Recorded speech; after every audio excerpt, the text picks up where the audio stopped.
jobs. Which college or which university? It's not. There's no need even to have a college degree. Oh, wow. Okay. At all, or even high school. I mean, if somebody graduated from a great university, that may be an indication that they will be capable of great things, but it's not necessarily the case.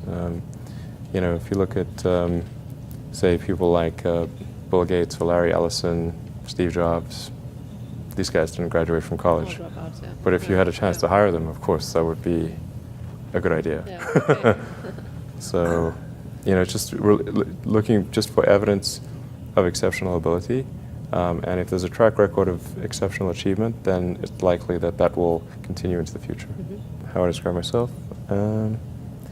Well, I mean, I seem to have a high innate drive, and that's been true even since I was a little kid. You know, I really had a very strong drive. Did all sorts of risky things when I was a kid that why did I do those things? They're crazy.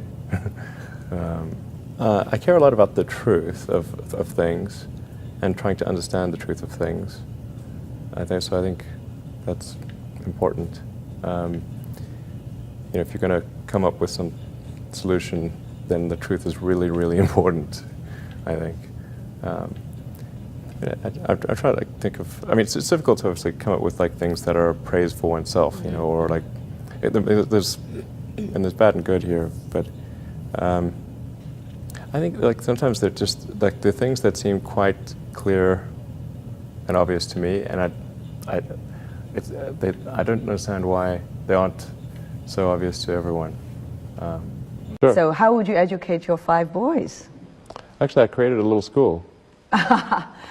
Yeah. What kind of school? Could you describe to us? Sure. It's small. It's only got 14 kids now, and it'll have 20 kids in September. It's called Ad Astra, which means to the stars. That's maybe a bit different from most other schools, is that there aren't any grades. There's no not grade 1, grade 2, grade 3 type of thing. Making all the children go in the same grade at the same time, like an assembly line. I know. You know, because some people love English or languages, some people love math, some people love music, and they have different abilities at different times. It makes more sense to cater the education to match their aptitudes and abilities. So I think that's one principle. Another is that it's important to teach problem solving, or teach to the problem, not to the tools. So this would be like, let's say you're trying to teach people about how engines work, or you know, you could start by a more traditional approach would be to say, well, we're going to teach you all about screwdrivers and wrenches, and you're going to have a course on screwdrivers, a course on wrenches, and all these things. And this is a very difficult way to do it. A much better way would be like, here's the engine.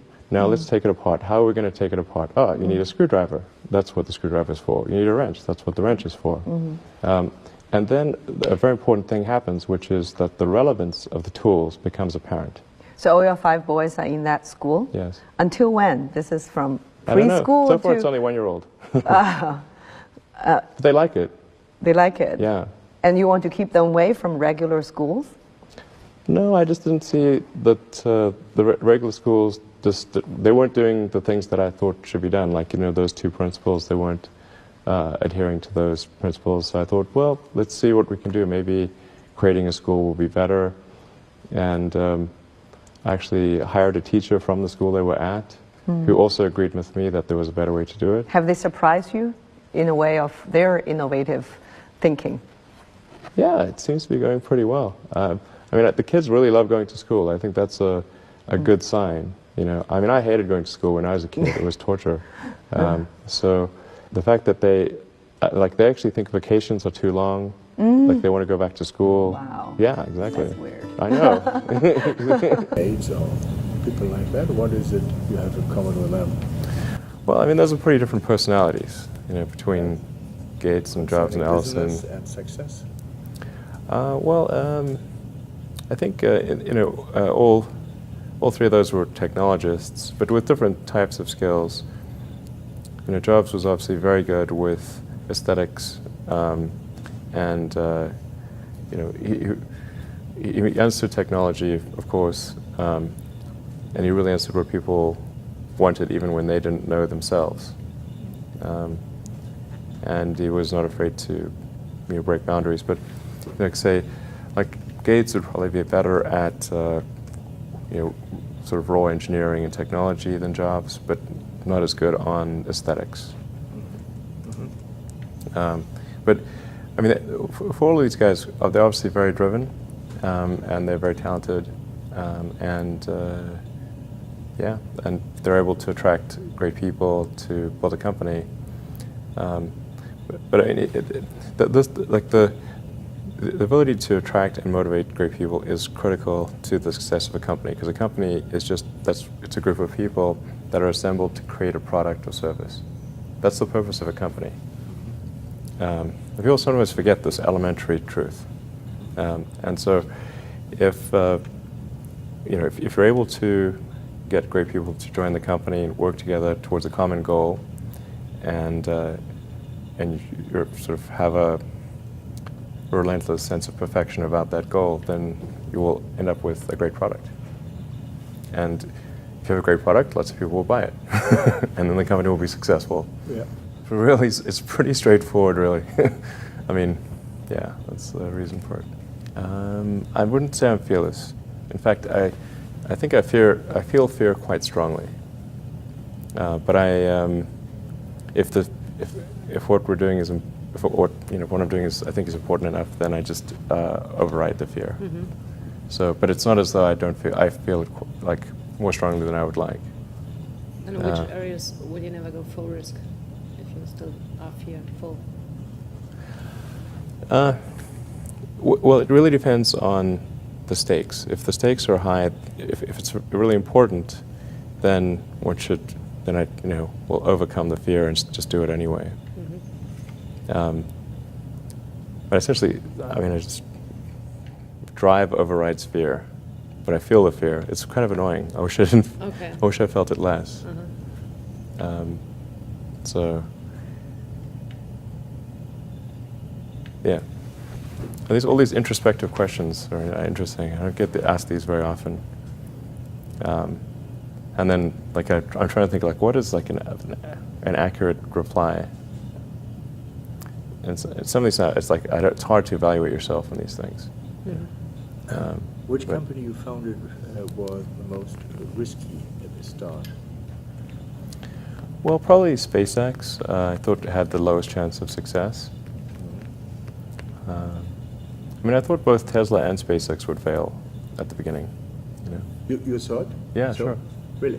Of course. But nevertheless, you put all your money in that, in both. I expected to lose it. Well, technically, what I thought was, well, I'll take half the money from PayPal, and if I lose half of it, that's okay.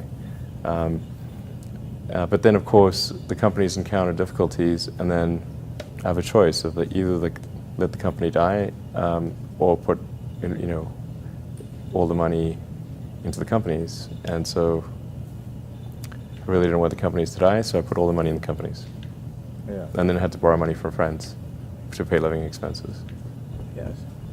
What was your best idea ever? My best idea ever? Yeah. This is tricky. I suppose coming to North America was my best idea. Okay. Because I think these things would not have been accomplished, almost anywhere else. It's really hard to start a company, but in particularly California, Silicon Valley is very conducive to startup companies, and so whenever I'd read books in South Africa, it would seem like the cutting edge of technology was in Silicon Valley, and so that's when I wanted to come and I wanted to move to this mythical place. Okay. And are there things you regret having done or for not having done so far? Well, there's lots of things that when life is short, and there's lots of things that could be done that one can't necessarily do. And these really are introspective questions. I think, I mean, overall, I think I'm pretty happy with what where things are. It's hard not to be, honestly. Yeah. You know. I'd be, yeah. Yeah, things are in a good place right now, and I mean, I'd like to, looking ahead, I'd like to see humanity go beyond Earth and have people on Mars. That would be really great. And to see widespread adoption of electric vehicles and renewable energy. These are great things. And yeah, I think those would be really, really cool.